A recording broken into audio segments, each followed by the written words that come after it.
Right, let's get going. From last week, Worm Wheel winner Dennis from South Wales. He's a good lad. That's what he won. That's what he asked for. Have you got it yet, Dennis? Yeah, I got it, mate. Cheers, mate. Good man, good man. I nearly didn't make it tonight, look, but my daughter was supposed to be coming up, but she got trouble with horses, so there was a change of plan, so I am here. Good man. Right, this is on last week. Some people mentioned it as we started up. Obviously, covering all the stuff from last week. And because I'm getting ready for you a lot, I missed it, but I taped it anyway. And it turned out, basically, it's about the soil food web, which I loved it, obviously, which is my subject. And it was basically David's farm versus Adam's farm. Those who watched it. And I zoomed in on that when they saw it. Soil Biolab. Never heard of it. But I had, in the sense, when I googled it, this is their Facebook page. So I like that and joined that. And I just put on, I've been making my own compost for 30 odd years through trial and error. I can have a red Hughes compost as a grey medium, unspent within a month. I sent a sample away a few years back. This was the result, and I sent that to them, and they come back. Lee Clark on the bottom. I remember speaking with you about that, Mick. How can that be 9 years ago? So, well, thanks, Mick. I remember that too. It will probably be even better now after nearly a decade of refinement. Meaning, where I sent it away to, which was Laverstoke Park Laboratories, have now changed the name to Soil Biolab. So I had heard of them, but under a different name. And Jenny did the test. Let's go back on that one. Jenny did the test at the Soil Biolab. Where am I? Right, I replied to them, good to hear from you both and to be remembered. Had my book published last year on Amazon. Still fighting the councils and government. If I can do it, so can they. Enjoyed Country Fire Sunday. Compost teas should be next for our farmers. That was a hint for them. Don't know whether I'll take it or not.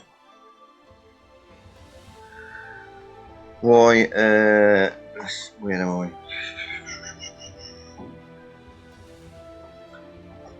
Right, why are amoebas beneficial to the soil? A single amoeba can be thousands of bacteria each day. Amoebas eat so many bacteria that they compete with nematodes for food. Soils with lots of protozoa have fewer nematodes. Amoebas belong to the soil recycling crew. Because the trial I did on the program itself, David won over Adam's farm with 31 times more amoeba on his farm land, and that's why Adam is now changing his methods. And first compost tea seminars got to be 10-12 years ago. I was the first one to do that, trying to get our farmers into using compost tea as they are using in the States. That's what we're trying to get onto. And also, Suzanne mentioned the compost tea last week. I ain't had time to bung that on, but this is on Facebook as well, Compost Tea Brewers. If you're joining that, Suzanne, you'll learn a lot from that one. Basically, thank you. You need a 5-gallon bucket, aquarium air pump or air stone, a stick across the top of the bucket, just try around there, a length of pantyhose. That's just a tea bag. If you're going to use it as foliar feed as well as a drench feed, then you don't need any lumps in it. That's why I put it in a pair of tights or a tea bag. That's to hold your compost in. Tie a stick and suspend pantyhose in the middle of the bucket. You then aerate the oxygen that comes in, obviously kick-starts your compost. But you have to have your molasses as well. That is your kickstart. It's like when you have yeast in wine. Yeast is your kickstart. 4 gallon of rainwater, not tap water, and the molasses kicks in. But you need blackstrap, well, not blackstrap is a good one, but it's got to be unsulfured molasses. But we'll come on to that probably 2 weeks time when I start doing my compost teas, so it'll cover everything then.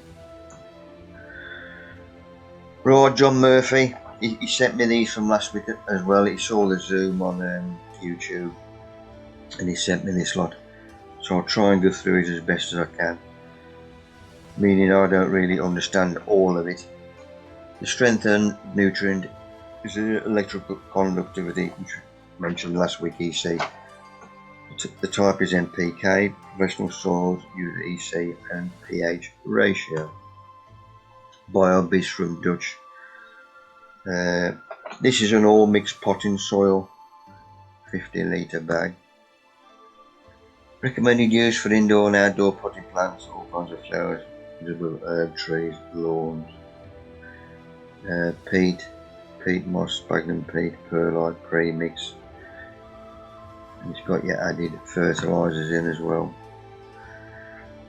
This was the soil pH pen. If I can get it on there. So that's showing 6.3 on that one. I don't know how much these are. Then also put this one. Calculate total tank volume, add ionic at 7 ml. But all this comes.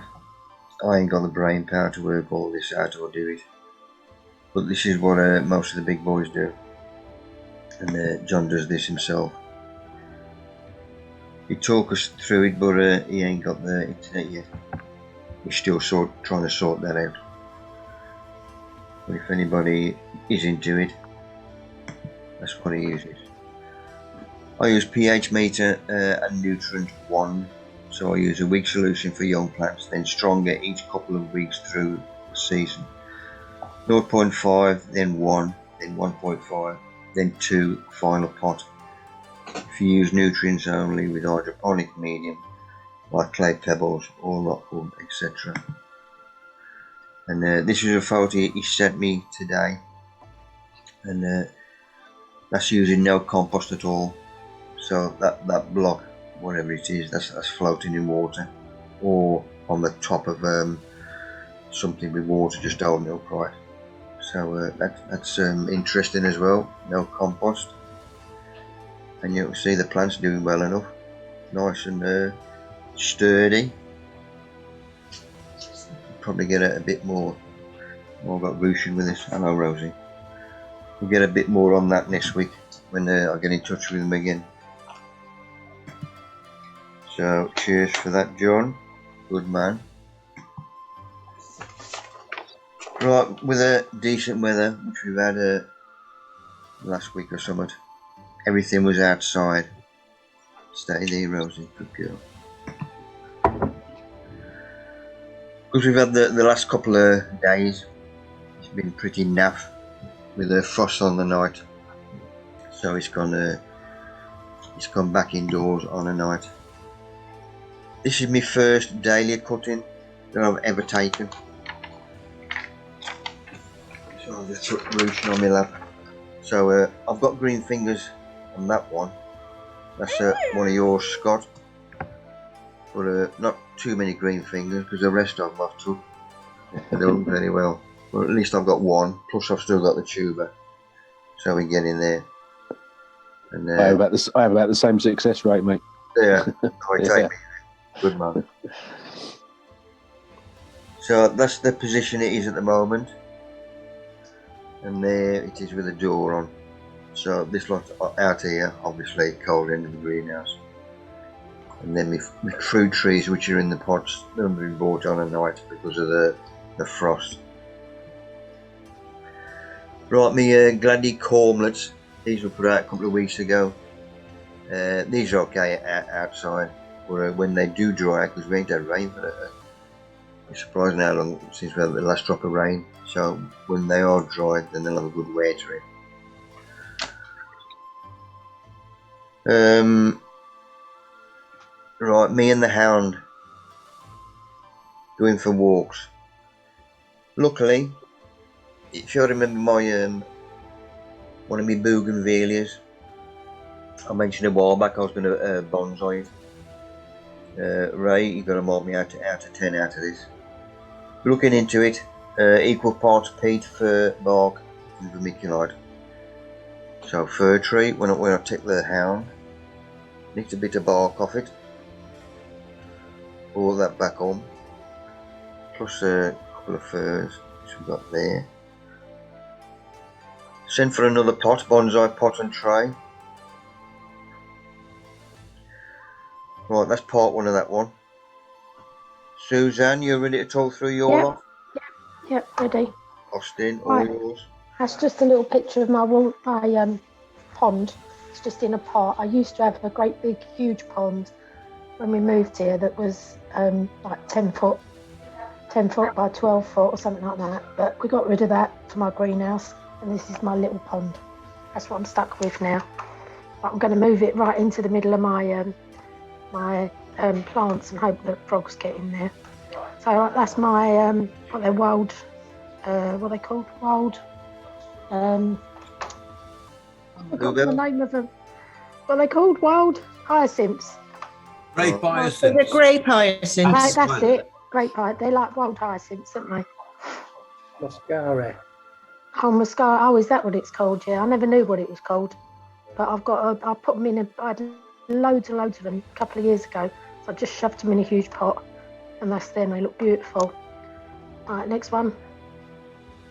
That's my asparagus bed. My neighbour passed away. My neighbour's husband passed away last year, and he had all these chunks of wood, chunks of tree that he used to do with his lathe and everything. And she gave me the bits of wood because she was going to just chuck them up to the tip, and I said I'll have them. And so my husband's cut them in half, and I've edged me asparagus bed with them. And then on top of that, I've got paper chippings, whatever you call them, and this straw stuff on top, this hay, is guinea pig manure from the bedding of my friend's guinea pig. So I was hoping that that's a good idea. I don't know, I just did it. So next one. That's my peas, just to show you my peas. Nothing much I can say about that.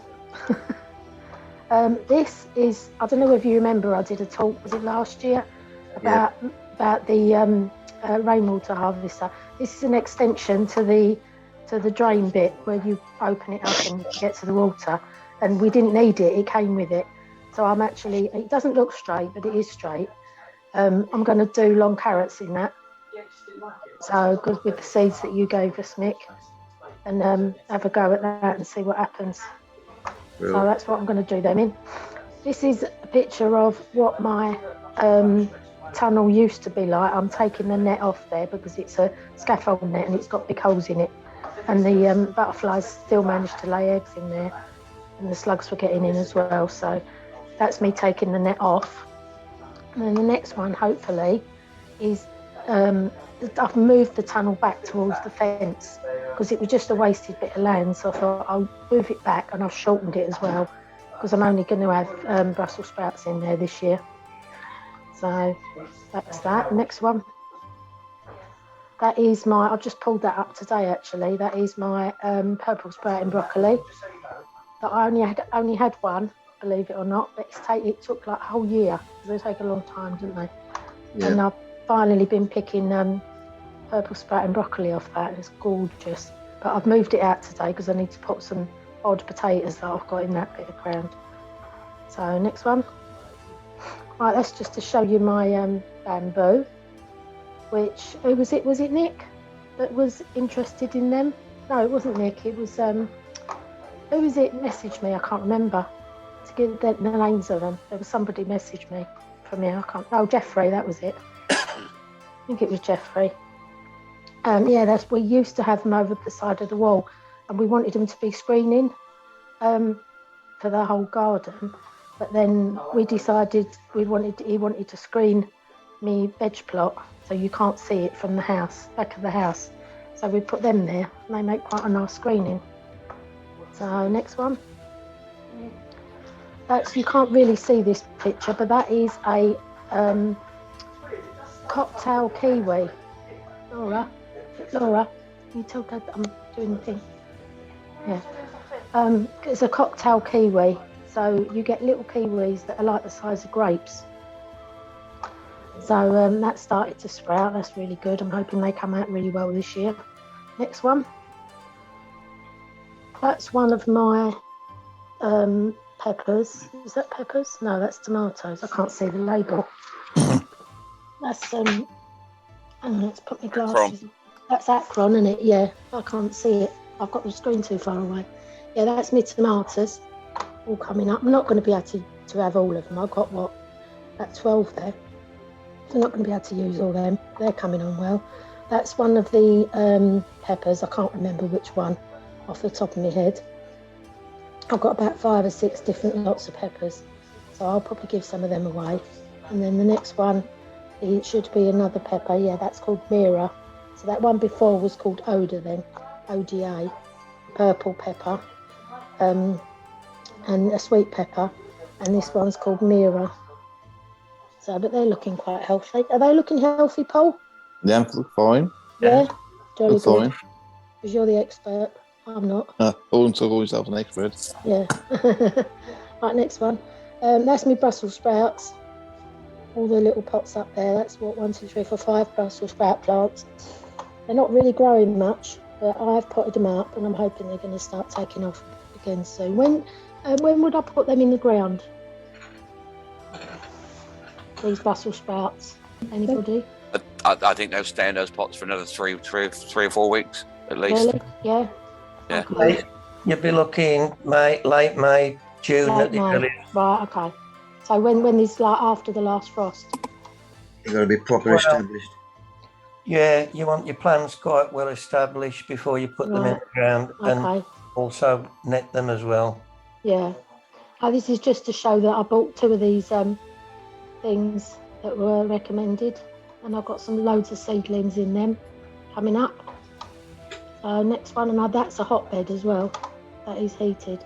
That is my lemon tree, and I think it's dead.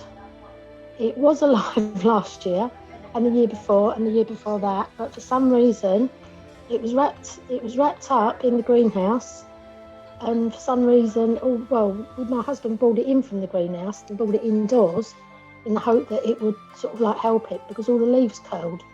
So I don't know if anyone's got a lemon tree that would know what's happened to it, but just the leaves went all curly and dry, even though it had been watered. It And it's hates just- a lot of water. I think you've overwatered it. And I think the answer is, during the winter months, all citrus should be above 5 degrees centigrade, but sparingly watered, because they don't sit like sitting in water. I mean, the only time I watered it was when it was starting to wilt. I didn't water it before that. It was just stuck in the greenhouse, and it was always, most of the time it was above 5 degrees. But my neighbour leaves hers out. You leaves it can out do. and just puts a fleece cover over it, and hers is fine. You can do, and that's what happens in large parts of the world. On the other hand, you might be worth saying you've got vine weevil in it. They can affect potted citrus plants. Right. Okay. If it's, Yeah. overwatering is the most killing cure, the most biggest killer of citrus, believe it or not. Yeah. I mean, But yours wasn't your case, then it could be vine weevils got in there as well. That's a possibility. I have had one vine weevil in other pots before. Could Not just recently, but it could be that. It was just getting like really. Yeah. It was doing really well, and then it just went. Yeah, it's a shame. It's a possibility. It's all without seeing it myself. Yeah. Yeah. Okay. Then, Great shame. thanks. Yeah. Great shame. Thank you. I know. I'm gutted. Right. Next one. That is an orange tree. It needs cleaning up a bit, and the yellow leaves taking off it. But that was just a pip that my daughter had from an orange, from like a satsuma. Just planted it, and we've had it for about 3 or 4 years now, and that's fine. It's funny because that's right next to the lemon tree. Mm. And it's just, that's fine, and the other one's not. But yeah, so that will hopefully go out soon once the better weather comes. I'll go back outside again. Right, next one. That's just to show you I've got loads and loads of canes, but they're in a strawberry planter. because I brought the strawberry planter back home from the allotment when I left the allotment, and I had nowhere to put the canes, so I just shoved them in the strawberry planter because I don't use it anymore. So it seems to work quite well, and I've got the little sticks coming out the side. So that works really well. That's my gladioli cormlets that I've shoved in that you gave us, Mick. And I don't know whether I've used the right soil, but I've used a mixture of compost, the sharp sand, and vermiculite. Whether that will work or not, I don't know, but that's all I had.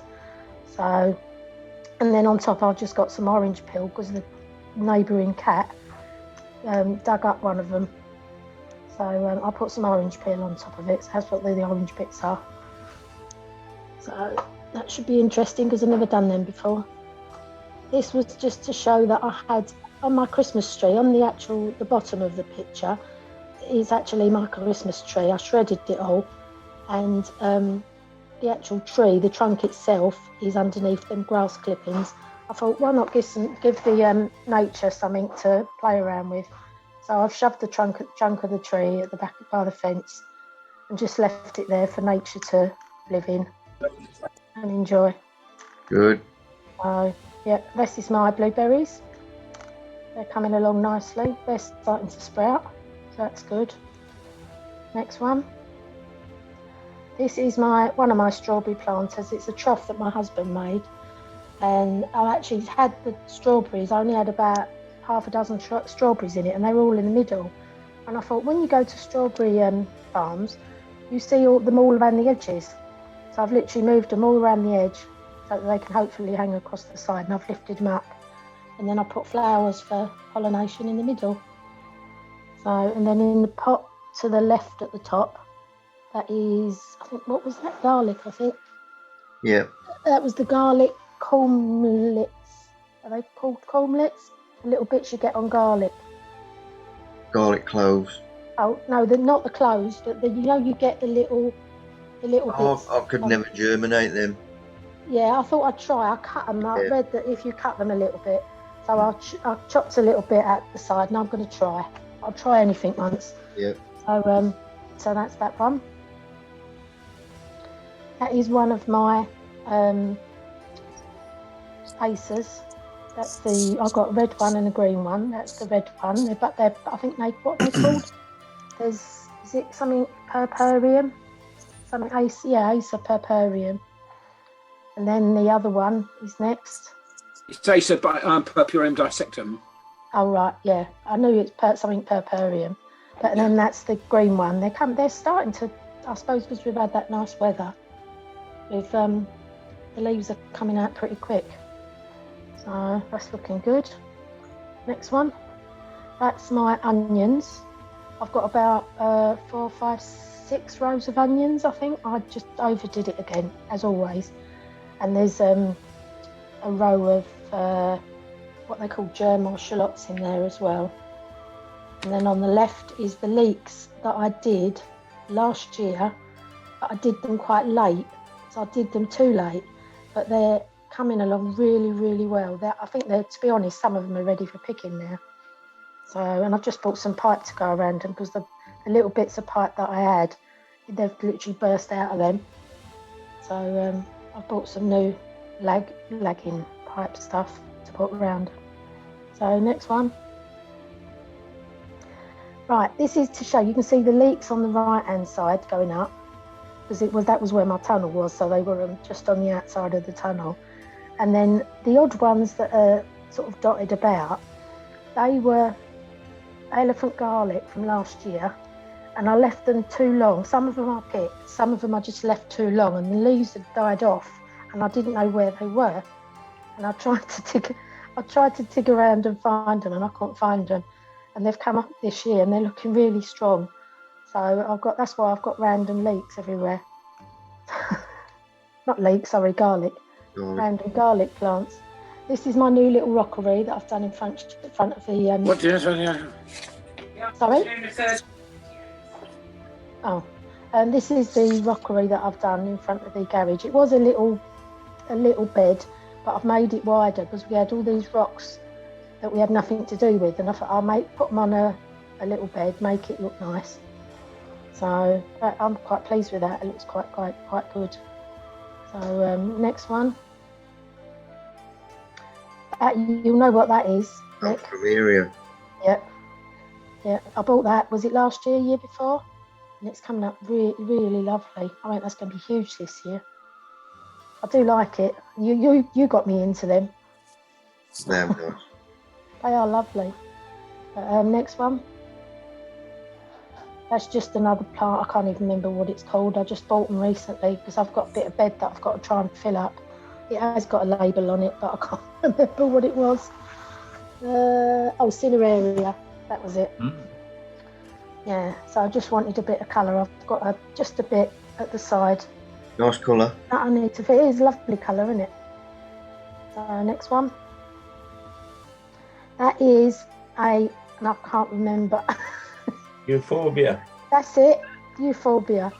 But I saw one of these just down the road. We've got country lanes literally just down the road, and there was one like randomly growing on the corner, and I looked it up to find out what it was because I thought it's so pretty, and then I ended up buying one, and it's massive now compared to what it was when I planted it. But they fascinate me.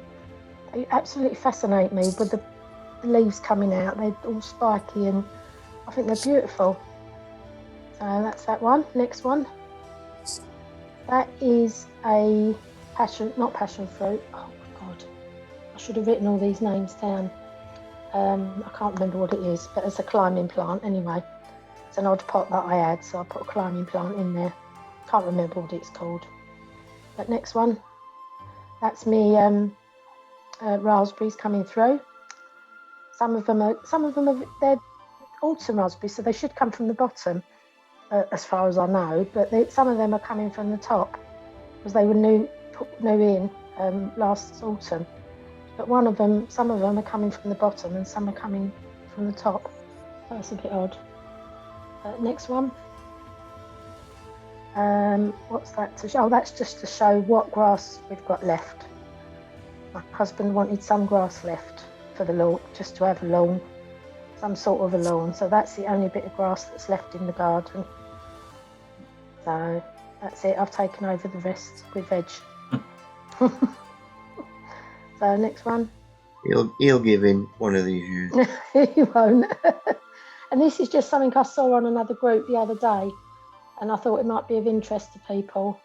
A garlic spray that basically you put on the plants, and it's like a deterrent for slugs and snails and that. Take 2 whole bulbs of garlic, crush and add 2 pints of water, boil for 10 minutes, let cool and then strain off the liquid. This will give you a concentrate. Mix 1 tablespoon of the concentrate into 4 litres of water and spray the plant every 7 to 10 days. Every evening is best, and also after heavy rain. I thought that's going to last a long time. That's 2 pints of water, and you're only using a little bit, 1 tablespoon. That's going to last a long time. But I thought that was good to know, especially because what was it? Went out on the 1st of April. The Blue slug pellets. The blue slug pellets, yeah. So now we can't use them or can't buy them. Something to know. So that's it, I think. Is that it? Yeah. Excellent, Suzanne. Yeah. Well done, Sue. So it was not that interesting, but it helps you out anyway. Thanks, Suzanne. Brilliant. On the point of slug pellets. Yeah. When in Wilkie's Saturday now, Zoe, and there's some on the shelf there. Well, we've still got some on our shelves. Yeah, you can Wilkie's, still sell slug pellets, but they haven't got the ones that have been banned have got a special ingredient in. They're the metaldehyde, isn't it? Mm. Metaldehyde ones, yeah. So the ones I'm still selling them all right.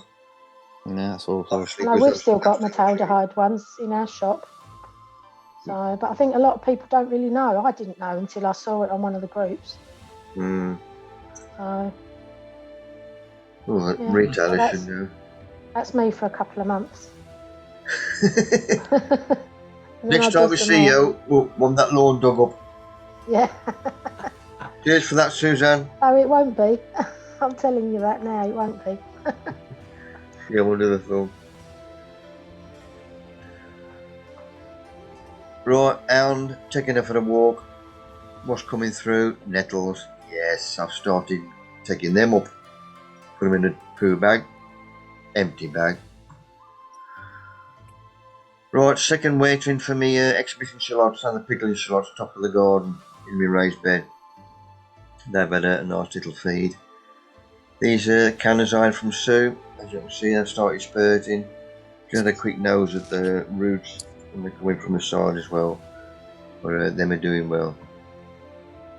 Right, this was last weekend. This is a top of Clent, local boils. Took the hound up there because our Ben was on. And this dollop in here, rabbit muck. I always carry a roll of poo bags, so when I see something like this, that's it. That's about halfway up, walking up Clent. Brilliant day, no wind, nothing. It was superb. Did you get the pub on the way back? Were open. They were open They till were open? I think What? first weekend in April. They open. No, at the top. No. But there's about 4 people past me, and I was picking these up. They must have thought I was loot. And there's bracken as well, which I borrowed some of that. Plus there's moss down the side here. And this is on the top. That's a view one side. That's how clear it was. You can see our house from there. Oh, You can see the allotment from there. looking t'other way, that was a bit misty. That's the stones on the top with our bed, the gaffer and the grandchild. But it's a beautiful day. Beautiful up there. And then legged it down to the boozer. I got me a nice good dollop of rabbit muck.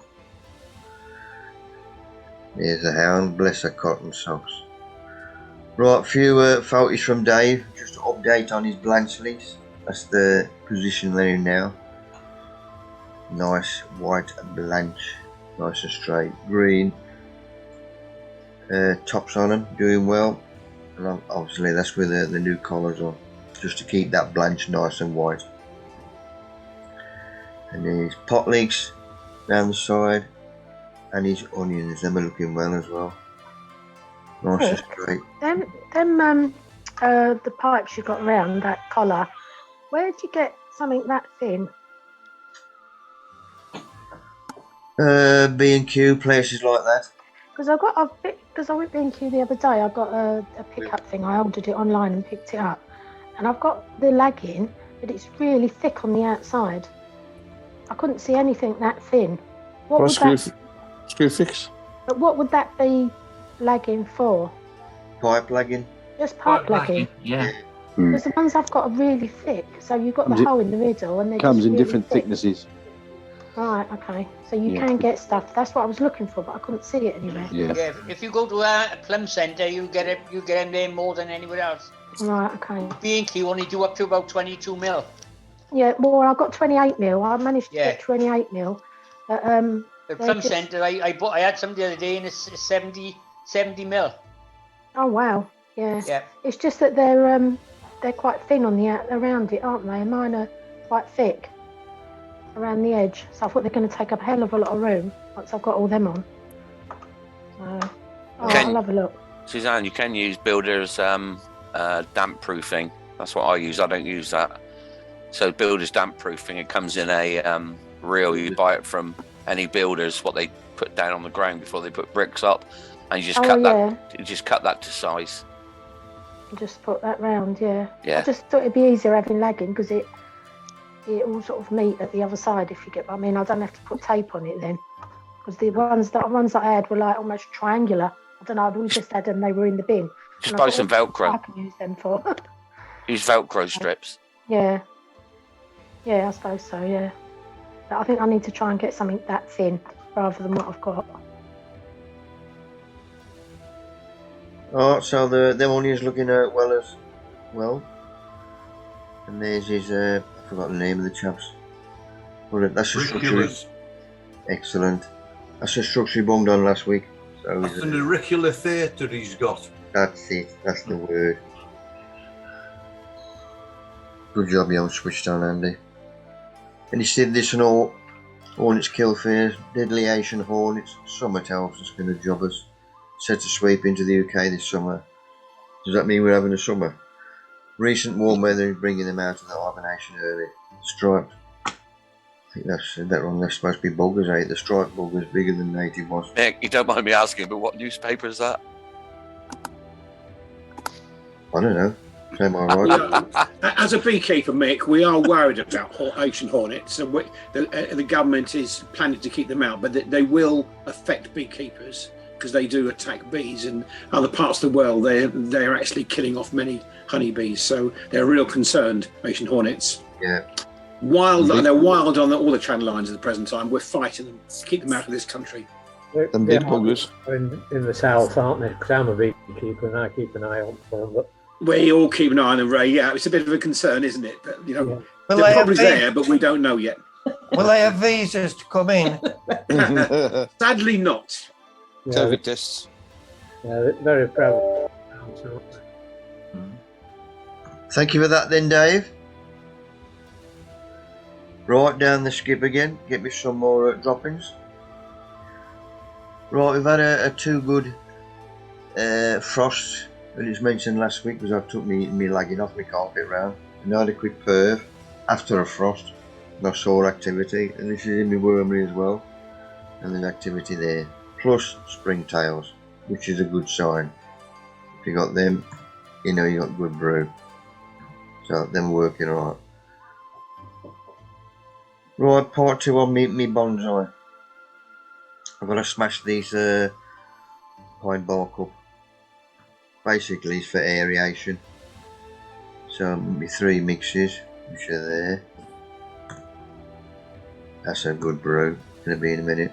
If you remember, that was one there, and I did put this weight on just to persuade him where to go. So I've cut him off, and it's worked because he hadn't sprung back up. He's going where I want him, and that's nice and thick, which is what I want. And I want to keep this on the bottom as well because that looks good, natural. And what was that? What was they flogging today in Lidl? Don't like that Bougainvillea. off the bark, Mick, or it'll weaken the tree. Will it? Yeah, keep it on the ground. Oh, good man.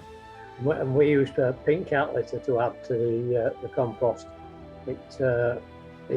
It holds the moisture and adds to the drainage. Yeah.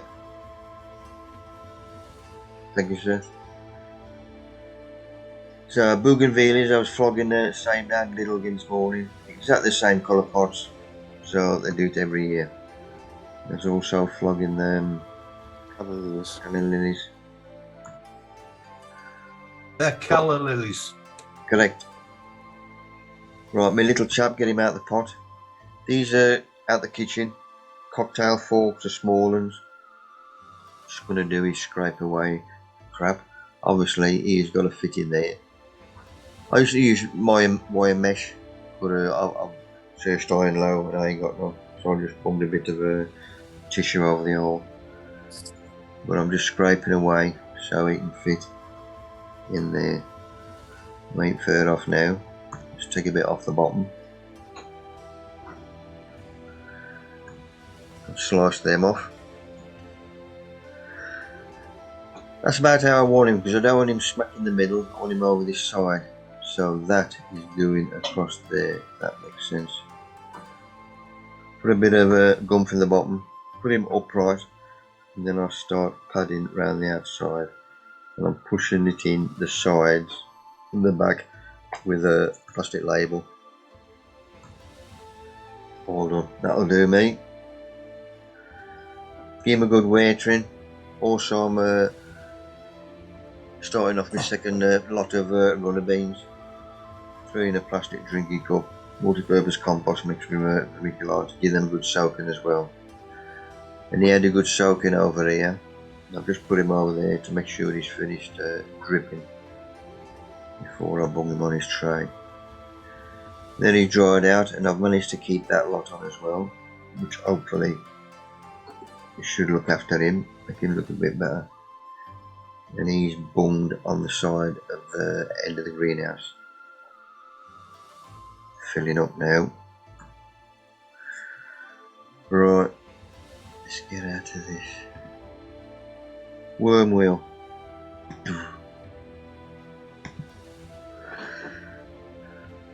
Right, people, cross your fingers. This is for the weekend I light. Andy, always won it, or Andy Wright, he's tried some crap again.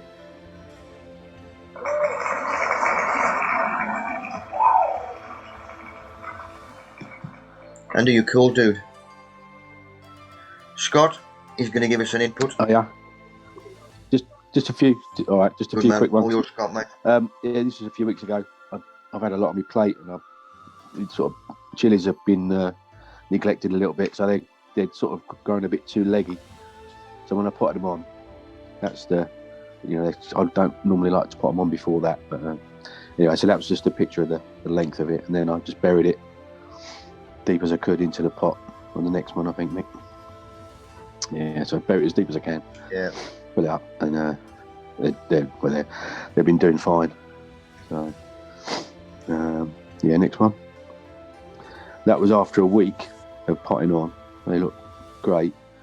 I used Miracle Grow compost. I don't know if anyone's used it, and it was all right until there's another one, I think, Mick, which is a week after that, which shows, I think it's the next one.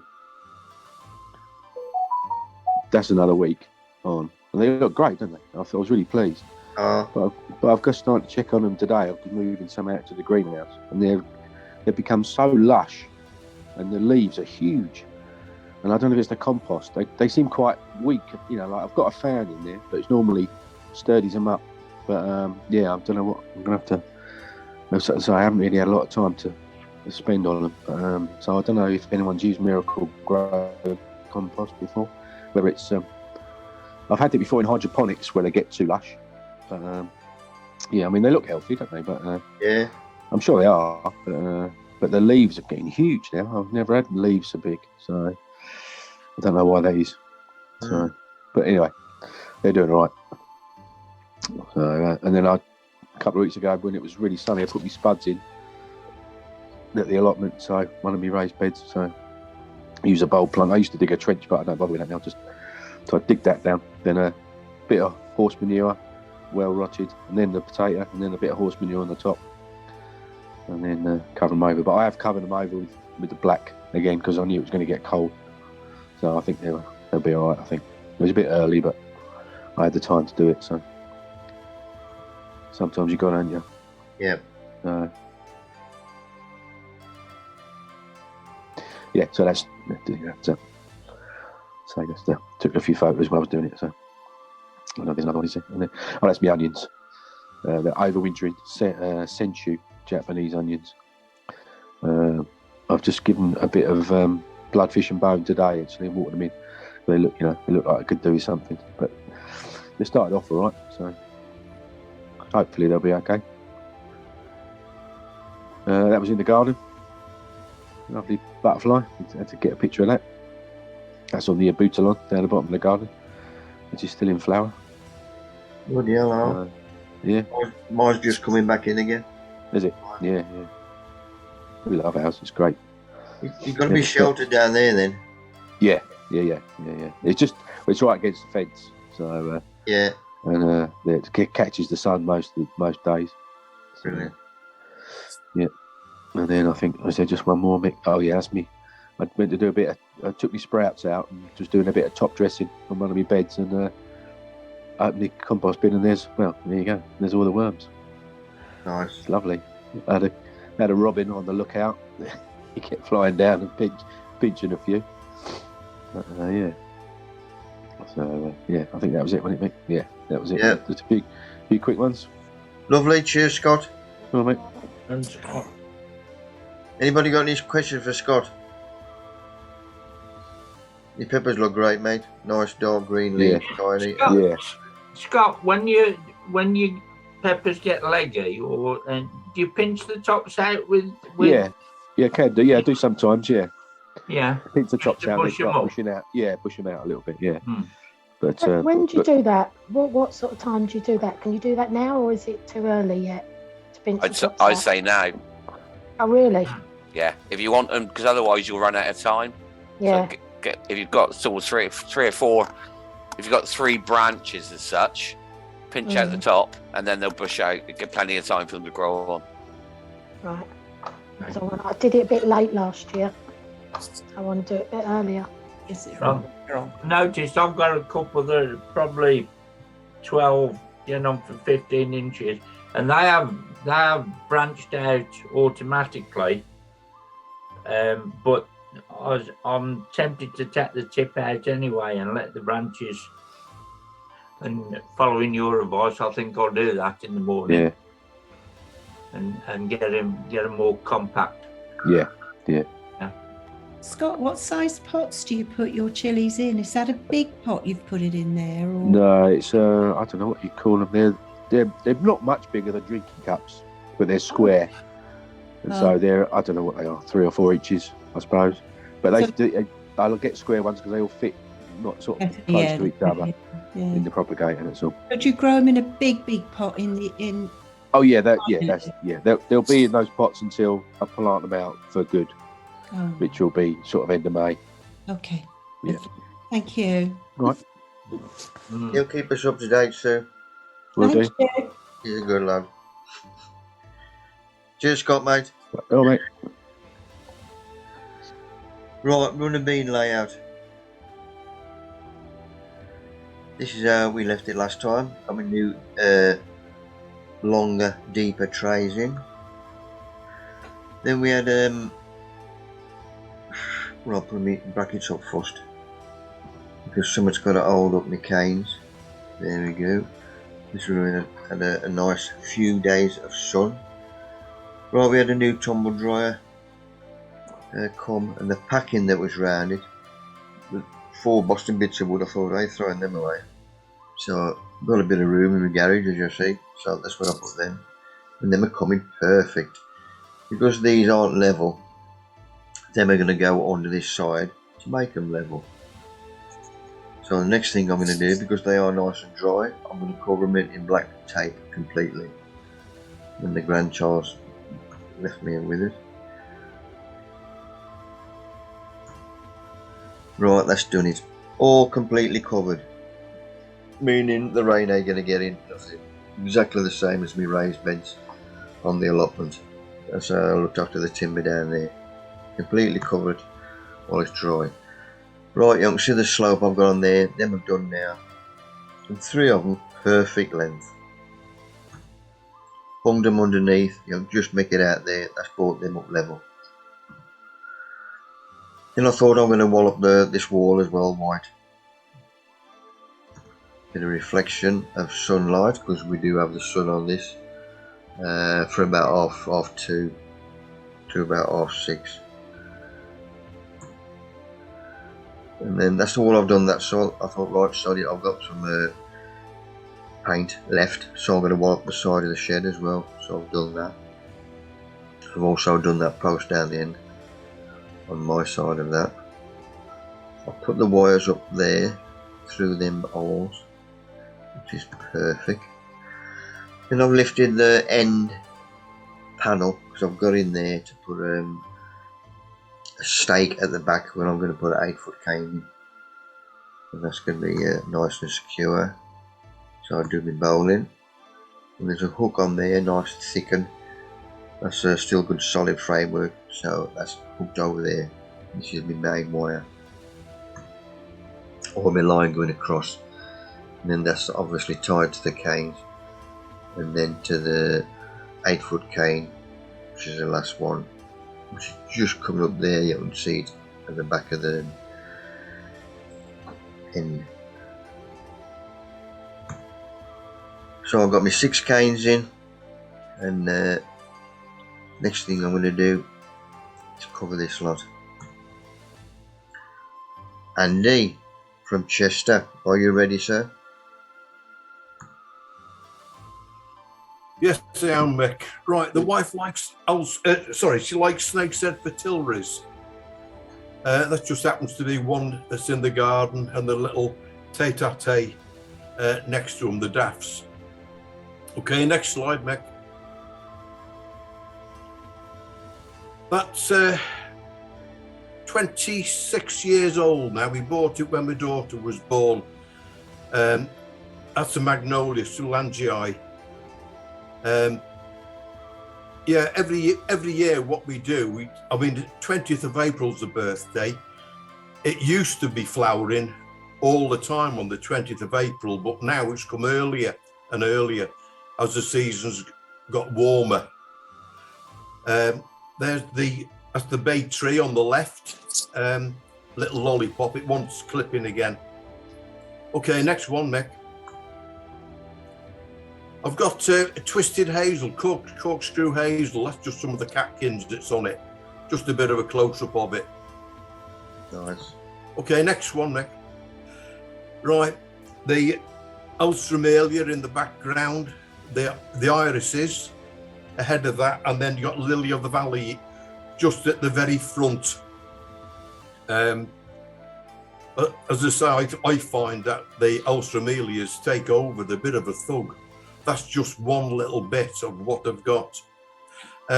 You'll notice all the, so I haven't cleared the beds away because when you get a late frost, that gives you a certain amount of protection. Very soon I'll be clearing all that away, tidying it up. We all live with gardens too tidy. You'll also notice there's a bluebell flower in there. Those photos were taken last Tuesday. Okay, next one. Yeah, that's my camellia there, just the bird feeders in front of it and a few pots and whatever. There's bamboo about 12 foot high in the background in pots, goes all the way across the back. There's two types of camellia there. Okay, next one, Mick. Right, Canna lilies. Those at the back are Australias. They're a real deep colour with a scarlet flower. I've got 5 of them. Those in the foreground, I've got another 5 tubs of them, but they're not all in the same place. They're the Musa, Canna Musa. In other words, it's like a banana. It grows between 2.5 to 3 meters high. Very big leaves. I've got several different varieties of it. In the middle, on the left-hand side, there's some of my Australian tree ferns. They're the Dicksonia antarctica. I've got a total of 7 of them at the moment. Yeah, okay, Nick, next one. That's the fruit cage with the blueberries in, and that splitting over the top there, that's a goji berry. It's that's 8 foot high.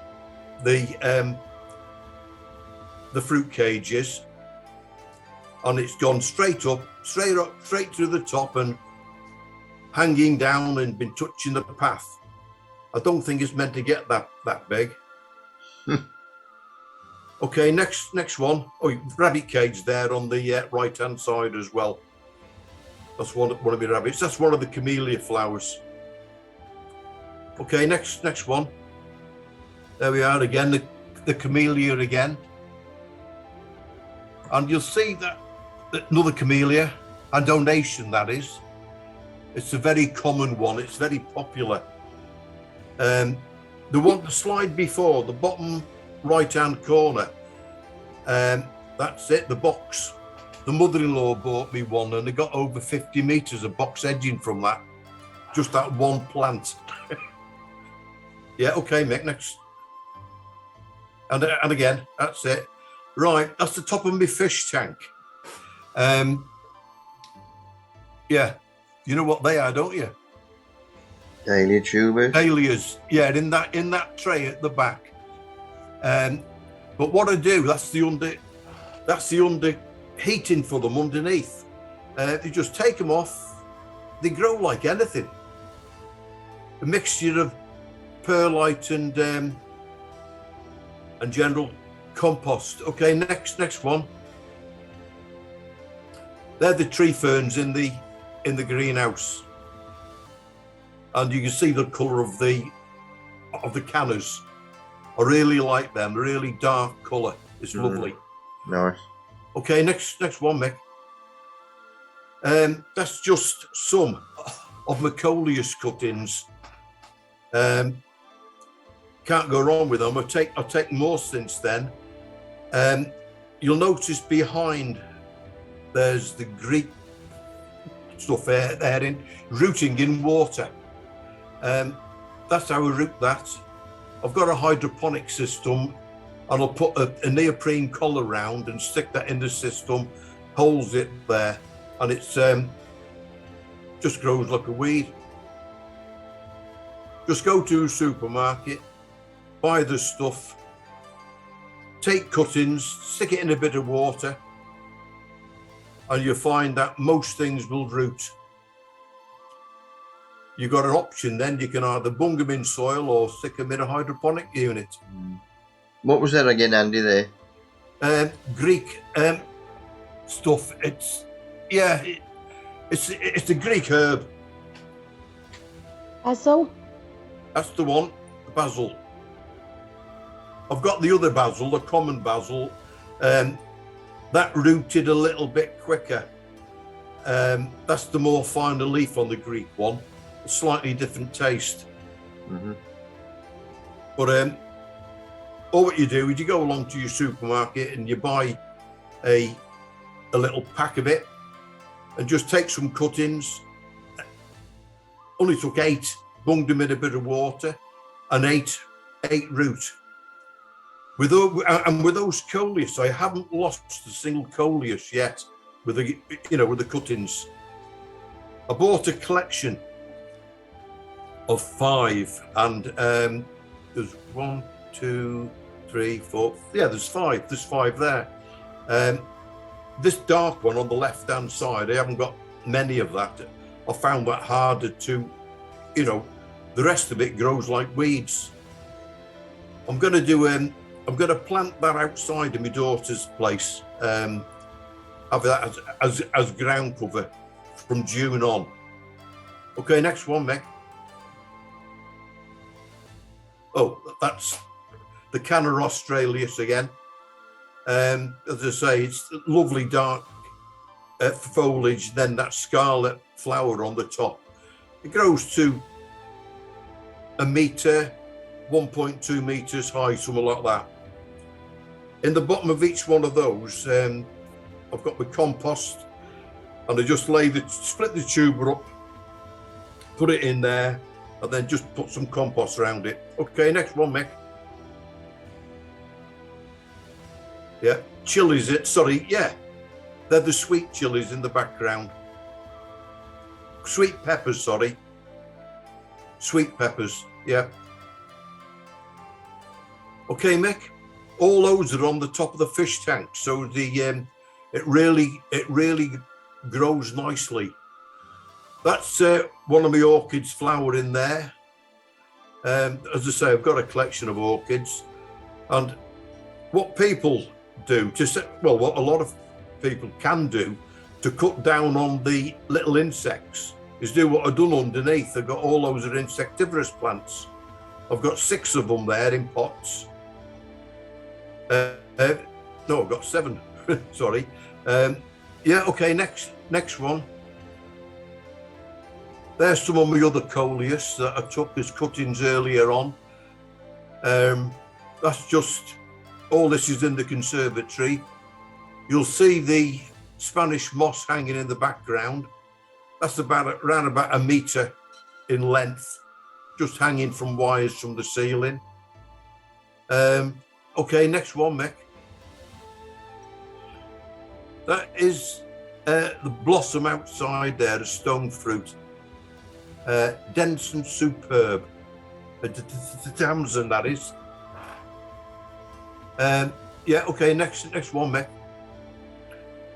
That's the insectivorous plants. They just just in there. They're grown in sphagnum moss. Just keep on topping that up. As long as I keep that moist in there, I've no need to water the plants. And when the plants get a bit bigger, I can split them. Okay, Mick, next one. That's my compost heap. It's rough and ready, Mick. As I say, I did have 40 plus chickens, and when I muck them out, I just chuck it on there. All that on the right has been when I cleared the chickens out last, and I've chucked some fresh stuff on the top there. The stuff on the left is the rabbit stuff from when I cleared out the rabbits. And there's a pear tree behind there on the left-hand side, and the one behind that, again on this, that's it. That's another pear tree, an apple tree further over to the right. That's it. And the one here is a gauge, a greens gauge. The one right in the foreground. No, that's the buddleia. That's the one there, Mick. Yeah. And there's a white currant just before that. Okay, Mick, next one. Well, that's me, done. Good man. Cheers, Andy. Okay, cheers now. Any questions for Andy on anything he's covered? Yes, please. Go away, Colin. Just quick, Andy, your canners, are they in a heated greenhouse or cold? The canners, they're in a cold. Cold, right. Cold greenhouse they are. I mean, the conservatory that I've got in here, it doesn't drop below 15. It won't drop below 15 degrees. That's without any heating. I mean, the fish tanks are in there, that keeps it warm. The greenhouse, I've got two greenhouses. There's, 4 to 80 foot of soil warming cables on the left side of one of my greenhouses, the bigger one. All thermostatically controlled, but I haven't got that on at the moment. Yeah. I'm trying to cut back with the energy crisis. Yeah, it will. Yeah. I've even taken off some of the lights on the fish tanks. Yeah. So they don't have a noon time. It's all right. I was just looking at the amount of growth that you've got on them, and I had some canners off Sue and Dave. Yeah. And they're just about to start. There's no. I mean, yours look about a foot high. Well, the reason behind that was, I brought one plant in from outside, and I particularly like that plant, and I split it up and I got 4 more out of it. So I put them in the conservatory. That's what brought them on. Right.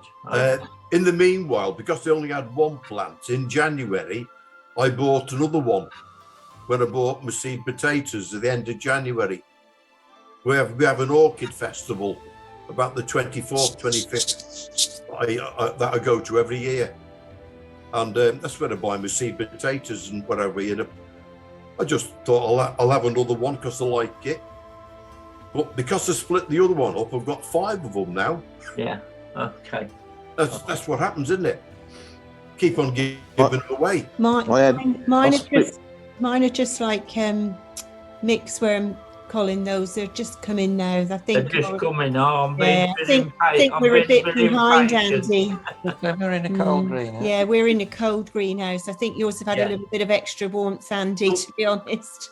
We started off with a little bit of, with it being warmer in the conservatory. I put them in the greenhouse outside, a bigger one, and that's not heated at all. There's no heat, and they're fine. I check them all the time. The others are coming through.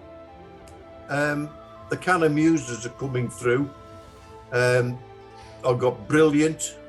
There's Stuttgarten. Mine are Canna Durbans. And yeah, that's a nice one as well, isn't it? That's what ours are. They're orangey flowers. And mine are. Yeah, I've just... just mine.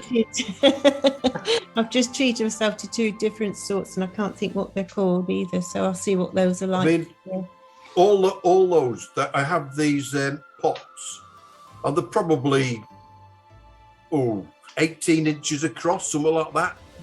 The pot, something like that, 15, 18 inches across, and I'll put maybe a third of my well-rotted compost in the bottom of that. Yeah.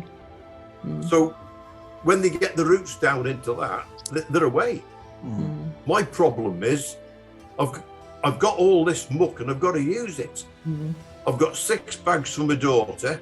My nephew's been taking it away. I've got 20 30-litre buckets to put my spuds in. It just means you can move them around, doesn't it? You know, that's the idea of having the containers. Yeah, I'm really pleased with my compost this year. I bought this thing. Did you see the guy? I think it was Muddy Boots had got the machine. Nigel Dukes. Yeah, and I bought that machine to put my earth all through, and it's come out absolutely beautiful. I'm really chuffed with what I've done with the compost. So I'm fingers crossed that things will grow well. We'll see. They will. But I've got lots and lots of worms in my compost. There's loads of worms in that. But as I say, what I don't do, I don't tidy up too soon after the winter, because as soon as you do that, you're exposing the plants that's just coming through to the frosts. It won't be long before I start doing it. But it just gives that little bit of extra protection. Yeah, I know. Yeah. Makes sense. I've got the sweet peas for basket use in that greenhouse in the shelf above. It's great. A couple of different varieties. They only grow maybe 18 inches, something like that tall.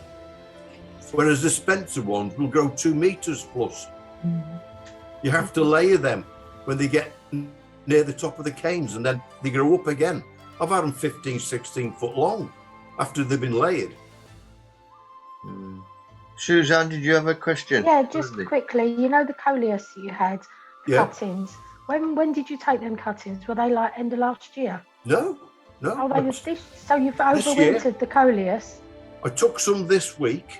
I'll say the photograph was taken on Tuesday. So when did you? The coleus were obviously were they overwintered in the greenhouse or? They're in the conservatory. Ah, right, okay. You saw a picture of them there, or some of them. I've got probably half a dozen or more in the kitchen windows. Yeah. We've got a big kitchen, and there's 3 windows in the kitchen, and I've got coleus on the windows. You got to keep on turning them. But all what you do, you send off a collection of coleus, and then they grow like anything. They grow like weeds. As long as you feed them. Well, I'm still, after I spoke to Sue last week about my coleus seeds, they're starting to come through now because I've put them on the radiator, and there's some that are coming through, but I'll put the whole packet in. There's no way I'm going to get the whole packet, but they are starting to come through now. Yeah, all my stuff. I've got 2 fish tanks in there, which are both a metre long. So they've got lights on top of that, which get warm. The water's 25, 26 degrees in the fish tanks. So I don't pay for any more heating because it's already there. I just put I've just put mine on the radiator, so when the radiators it can't get too hot, the radiators can. Well, yeah, but when they're not on all the time, it's on the thermostat. So when they come on, they get a little bit of heat, and then they go off again. So it's not like they're on all the time. I've taken my grow light down now as well. I'm getting everything ready for sticking up a couple of quad grows. I've got the Vivigrow as well. I've got a couple of Vivigrows, hydroponics. And I've got a station which I use in there, which will take 70 plants in hydroponics. Lovely, cheers that, Randy. Okay. Good man. Thank you, sir. Thank you. Right, this come up midweek here about how he remembers his share. I thought you'd like to look back at this post from 2 years ago. This was from the COVID started, obviously, to the shit that nicked all the toilet rolls out of the bog. Karma, great believer. Hoping they got shit on. No more of that crap for me. Not being chairman anymore. Right, Livingston Daisies and Marigold. These were shown a couple of weeks ago or something. A thin layering of vermiculite on top. These have now come through. All I do is upend them and then turn them over that road. Sort them out. If it is bone dry, which there was a bit, just to help Mark give a bit of watering. This is my small fork again. I'm just getting clumps out. Gonna bung them in the drinking cups. And that's how they were. They now need a good watering, which they're gonna get. And the Tullers has done well, the Marigold. Right, this little chap in the kitchen. If we get close to him, there's little flowers started coming out the middle again. Is that the start of a new flower, Andy? Certainly looks like it, Mick. Good, I'm glad that. So that's another plant I haven't killed. Notice a good healthy root climbing out the pot as well. Yeah. The correct colour. I think there's 5 altogether. Oh. Good, doing something right then. Right, this little chap, I forgot his name. But he started throwing shoots up there. But you can see a bit of dust on him. So we brought him in. Just a kitchen tissue or off the kitchen roll. Bit of water. And I'm just going to wipe all the dust off these first. Which I've done that leaf there. Now I'm going to give him a nice shine. I've cut that one off and I've shined 3 leaves where it takes all the gump off. So after every 3rd leaf I could then get a new piece of banana skin to shine the rest of them. Look at that. Perfect. Even done the little chaps on the bottom. Give him a good watering and bunged him in. Right, my runners. Then we're going out soon. Jeffrey.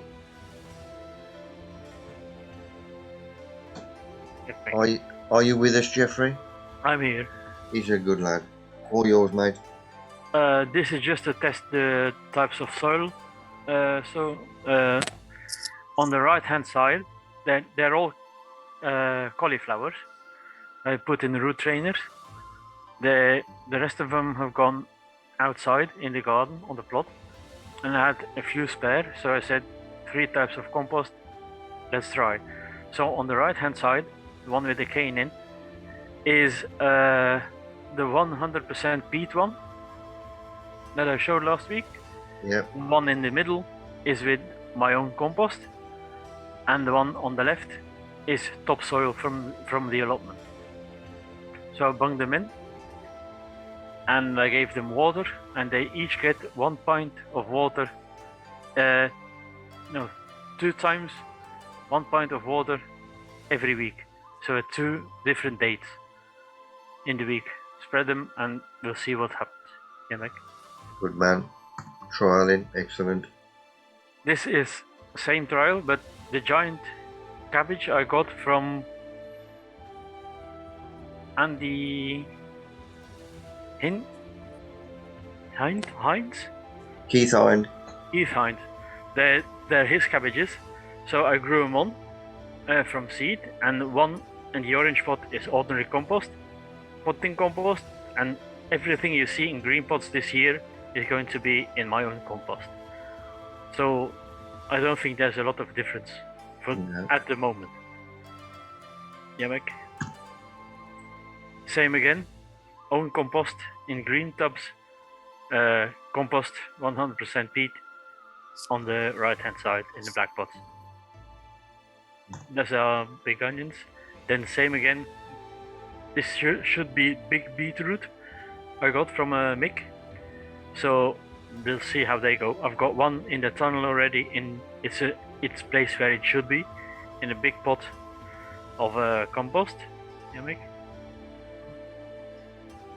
This is what happens. Like there, on the right hand side is in the 100% peat compost, no weeds, in my own compost, and I promise you that the sweet peas are in there, and they are growing. You can see it on the left hand side of the pot. On the back you can see one and the other one, and the same every time. It's 5 peas in a pot, and these are going to be for inside the greenhouse. I put them into the greenhouse, into the soil, and I use them as something to attract pollinators. For if you get tomatoes early and early flowers on them, you need something to scent it, I think, to get the bees in to pollinate the tomatoes. So I use these every year. Those and wallflowers. Oh, good man. Yeah, that's it. Jeffrey, good man. Thank you for that little input. No problem. Anybody got any questions on Jeffrey's little? No, you've covered everything. Cheers, Jeffrey. Right, with 2 grapevines at the end of the tunnel, top garden. Signs of growth. There's my other one. You just make out them 2 there. I'll see if I get anything on this. Give it out a week or 2. If I don't, I'll get jobbed. But there is growth on the inside. Right, Steve sent me some photos. Steve Medica from Brum. I think you sent me these a while back. I forgot to put them on. But he sent me another one, so I thought I'd put the 3 on. You can see the state of them. Let's zoom in. I had these from Taylor's, and how the hell do they send them out like that? So he did have a mow, as you do. And they sent in 4 packs of corns.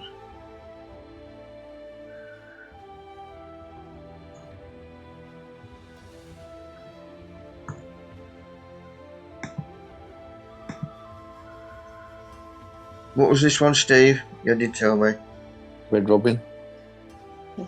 That's it, oh. Yeah. Virginia.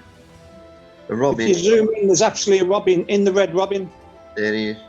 Oh, Robin. There he is there. I can see him now. Yeah. Excellent. Sorry, Steve, I should have let you talk through them, shouldn't I? But they wouldn't understand you being a brummie. Sorry, mate. Cheers for them, Steve. No problem. Right, back garden. We're getting a bit of colour slowly. And this is the front of the house under the kitchen window. And what's, if we get a Alstroemeria, don't forget. It just shows you, with a bit of protection, they've all started opening up.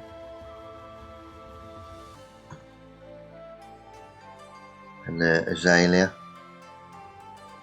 is doing well as well. Right, my talk's coming up. Wednesday, I'm in Lincoln.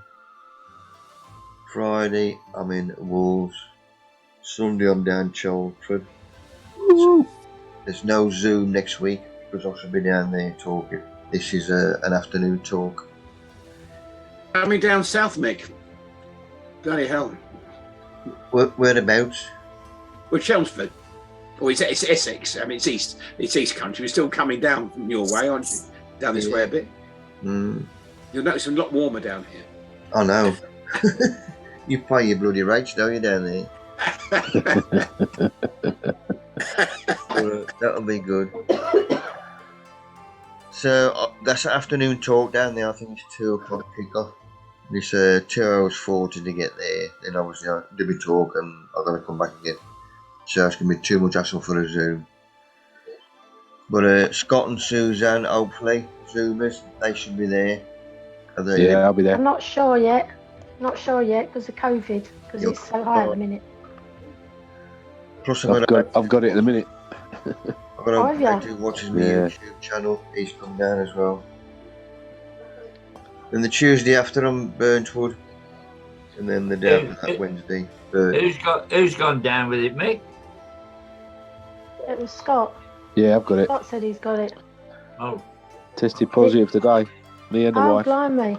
Yeah. Oh dear. What's it like? Is it just like a heavy cold?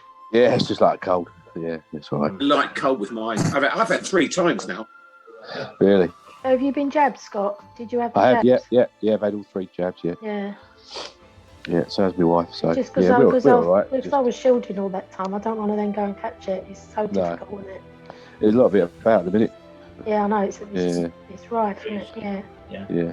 But there's no COVID in Chelmsford, you'll be all right. Well, it's not that far from me. No. Not really. No. Look forward to it, Mick. Be good. Good man. Right, my mate Grant sent me these from Wigan, but he's got no internet, so I've had to bung them on. But he watches my YouTube, and he's been watching the trials of different composts, and this is one he saw advertised. Jameson Brothers. This is from Scotland, but it's They got whiskey in. Aren't they the company that do potatoes, seed potatoes? Jameson Brothers. God knows. I'm sure they are. Yeah, I think they are maybe. I'm sure they are. But it's got an NPK feed in as well, 14, 16 and 18 ratio, as you can see there. So, well, it tells you there, look, 6-month feed. And we can go on to the next photo. He said it's a nice clean mixture. As you can see there, very open texture. And it was a free delivery from Scotland. That's why it costs so much. And then obviously this must be his allotment, but he's near enough done what I did to my tunnel back of the garden. Scaffolding poles smacked into the ground. I think mine was 67mm gas piping. I got that off the internet. And just bung it on one, grease the other side, get somebody to help you, bend it in and put it on, and that's going to stay secure. If the wind takes that away, you give up. And he's been looking at everybody else. Ventilation is the main thing. So you've got ventilation at the bottom and either end. That'll do him well. And his posh, he's got a proper door up. Wow, look at that. I know. Yeah, he got a letterbox though, has he? Or a door. No door knocker. No postman around there, Mick? No, they're right. And that was just one I should have put on last week, but we had too many photos. Obviously, it's not Holland. Just looking at the different colours of tulips they grow. Lizzie sent me these this afternoon. Lizzie from Cardiff. Just a bung of seedlings on. Lizzie, am you on or not? I'll waffle through then. He was on. Well, I don't want to talk then, does it? It's up to us all. So that's a little propagator there. I think it has got another one. So there's seedlings come through, obviously. And there's a few more there. That looks like the leaf of a cucumber from or similar family. Or a courgette, one of the other. Yeah. Well, this looks like the kitchen window or something. But yeah. Liz, thank you for them. Nice little input. Right, we had a break from the trading sheds yesterday. I'm saying Saturday, it was only yesterday, wasn't it? Yesterday dinner. And I googled dog-friendly pubs near me with a beer garden. Brackets countryside, because I knew most of the pubs around by us. And this one come up, never been before. Luckily, my mate Mick, he'd been down the sheds and they told him he was up here, so he nipped in. And I dragged him out as well with his missus. So we legged it down there. And it's in Dodford. I know Dodford. This is through Fairfield. I've given their gardening club a talk last year, I think it was. But Down the little village, Windy Road. yeah, there's bloody. There's two in the village. There's two in the village. Yeah, it's called the Pub in the Field, which it is. Yeah. I took the hound down, so that was obviously the original house. But the land they've got is pretty superb. That's what I call a back garden. And the extension, that's the restaurant bit, where all this is open, and the side there, and down the bottom here as well, there's benching and tables. So this has got to get chocker in the summer. But it's beautiful. That was us waiting for the grub. So we had an envelope, as you do. Tried it on the round, if I can drink it, I'll drink it. So we'll be going there again, because it's dog friendly, obviously. And Ben, the eldest, done his half marathon today. But his charity hospital, good lad. And our gardening club, next Thursday, got our speaker, Nigel Coe, talking at Colligate Gardening Club. He's at our next monthly talk, so we're more looking forward to that. We've had him before, and we got him back again. It's been a couple of years. And that is it, people. So the next Zoom might be 2 weeks away, because I'm talking next Sunday down at Chelmsford. The week after, so far is looking okay, but obviously if you don't get the link, you know there's something happening. You said you were going to give us an update on Steve Chambers this week. Yeah. Yeah, what's happened to him? I did. Well, it's his Facebook page, but there ain't much. There's been no activity on. And it's got to be his daughter that answered me when I asked him what's up. But he fell into a mincer machine, so I'm thinking he don't look very good. But I'm still somewhere back, but I ain't heard nothing. So He's not been on for ages, has he? no. So it don't look good. Oh dear. That doesn't sound good though, does it? No. Nick, did you send a new kind of registration or link to us? No, Because man. I couldn't register, and it's like another layout. Is it? Yeah. I have that sometimes. It When I comes said out that when you have to yesterday, put different Saturday. details in. Yeah. No, it should have been the same. I've done the same. I do the same what I do every week. Yes, When Ben wrote it down for me, and I have to go through that. I can't remember. There's different sheets I got to click on and all this crap. But I just do the same what I've done every week. Okay. Well, you've got it on your road, are you? Yeah, I I bet can you see, got it. but I can't register on it. Normally you have to register, but I couldn't register on it. Mm. How did But you get is that in the there? problem you have? Yeah, but this last 2 weeks has been okay. Is it? Ah, strange. It's probably the Russians mucking about.